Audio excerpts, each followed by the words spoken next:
Naila, एक बात बता। अभी मैंने एक इंटरव्यू देखा, उसमें वो एक्ट्रेस कह रही थी कि हम रोजा इसलिए रखते हैं ताकि गरीबों की भूख का दर्द समझ सके। और बचपन से हम भी यही सुनते आ रहे हैं ना।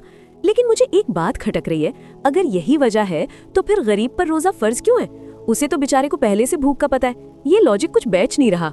नाइला, तूने बहुत गहरा सवाल किया है, और सिर्फ तू नहीं, आज 90% लोग यही गलत फहमी पाल कर बैठे हैं। हकीकत ये है कि रोज़ा कोई सोशल एक्सपेरिमेंट नहीं है।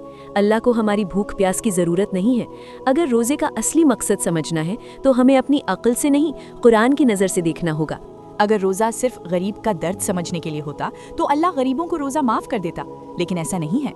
रोज़ा अमीर पर भी फ़र्ज है और गरीब पर भी। क्यों?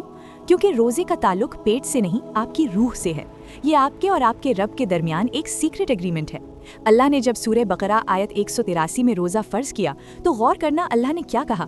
अल्लाह ने या अय्युहन नास कहकर सबको नहीं पुकारा, बल्कि अल्लाह ने बड़े प्यार से कहा या अय्युहल्लज़ीना आमनू, यानी ए वो लोगो जो ईमान लाए हो।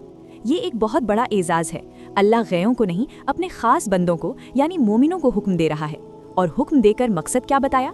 लअल्लकुम तत्तकून, यानी ताकि तुम मुत्तकी यानी परहेजगार बन जाओ। अब सवाल यह है कि भूख का तकवा से क्या कनेक्शन?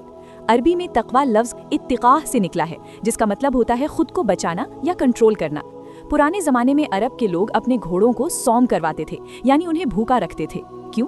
ताकि जंग के मैदान में घोड़ा खाने को देखकर बागी ना हो जाए, बल्कि अपने मालिक के इशारे पर चले।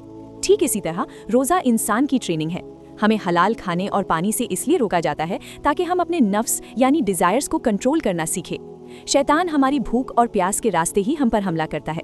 जब एक इंसान ये सीख लेता है कि मुझे भूख लगी है, सामने पानी है, कोई देखने वाला इंसान नहीं है, फिर भी मुझे नहीं पीना क्योंकि मेरा अल्लाह देख रहा है, बस इसी एहसास का नाम तकवा है। हज़रत मोहम्मद सल्लल्लाहु अलैहि वसल्लम ने अपने सीने की तरफ इशारा करके 3 बार फरमाया था, अत-तक़वा हा हुना, यानी तकवा यहाँ है, तकवा यहाँ दिल में है। यानी रोज़ा हमें ये सिखाता है कि जब मैं अल्लाह के लिए हलाल पानी छोड़ सकता हूँ तो उसी अल्लाह के लिए हराम झूठ, गीबत और बेहयाई कैसे कर सकता हूँ। अल्लाहु अकबर। मतलब रोज़ा सिर्फ भूखा रहने का नाम नहीं, बल्कि अल्लाह के लिए लॉयल होने की ट्रेनिंग है। हम फालतू में इसे सिर्फ गरीबी से जोड़ रहे थे। ये तो बहुत ऊंचा मकाम है। बिल्कुल, ये एक रूहानी ट्रेनिंग है। तो जो लोग देख रहे हैं, आज से रोज़े को बोझ नहीं, अल्लाह का तोहफा समझें। अगर आपको भी आज मोमिन और मुत्तकी का ये गहरा मतलब समझ आया तो कमेंट में सुभानअल्लाह ज़रूर लिखें। और हाँ, ये बात दूसरों तक पहुँचाना भी सदक़ाए जारिया है, इसलिए वीडियो शेयर ज़रूर करें। अल्लाह हम सबको हकीकी मुत्तकी बनाए। आमीन।